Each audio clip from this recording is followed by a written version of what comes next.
పడిస్తే పరిస్థితి అదనమాట.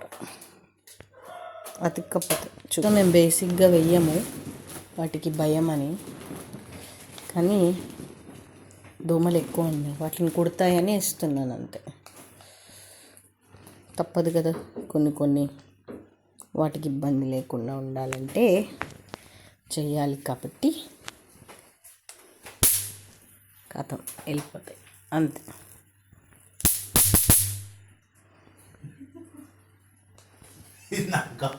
ఇట్లా ఉంటుంది అనమాట మా వాటితో పరిస్థితి.